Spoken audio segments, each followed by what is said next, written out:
কুমিল্লার দাউদকান্দি উপজেলার গৌরীপুর ইউনিয়নের দইয়াপাড়া গ্রামে ছায়াঘেরা শান্ত পরিবেশে গড়ে উঠেছে বিনোদন কেন্দ্র গ্রামের বাড়ি পার্ক। ঈদ উল ফিতরের দিন উদ্বোধনের পর থেকেই সকাল থেকে রাত পর্যন্ত দর্শনার্থীদের ভিড়ে মুখরিত হয়ে উঠেছে পুরো এলাকা। আসলে দাউদকান্দিতে এরকম মনোরম পরিবেশে এরকম পার্ক অতীতে হয়নি, তো এখানে দইয়াপাড়া এই পার্কটি হওয়াতে আমাদের জন্য ভালো হয়েছে। বাচ্চাদের জন্য একটু ঘোরাফেরার একটা সুযোগ হয়েছে, মোটামুটি ভালো। অনেকেই যার যার মতন আনন্দ ফুর্তি করতেছে, এখানে আসার পরে আসলে অনেক ভালো লাগতেছে।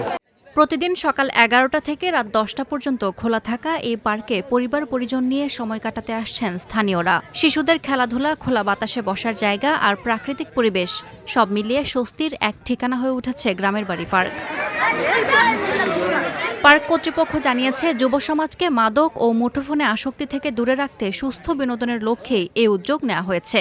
নিরাপত্তার কথা মাথায় রেখে পুরো পার্ক সিসি ক্যামেরার আওতাভুক্ত করা হয়েছে। এছাড়া পার্কের ভেতরে ধূমপান সহ অনৈতিক কর্মকাণ্ড নিষিদ্ধ করা হয়েছে।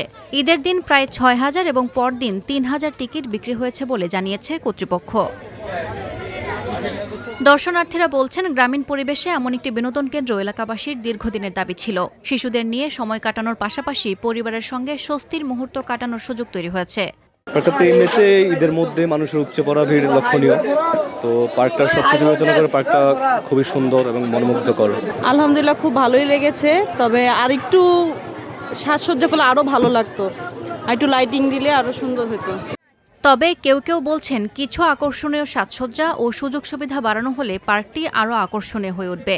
সব মিলিয়ে ঈদের আনন্দে দাউদকান্দির এই পার্ক এখন স্থানীয়দের বিনোদনের নতুন ঠিকানা হয়ে উঠেছে।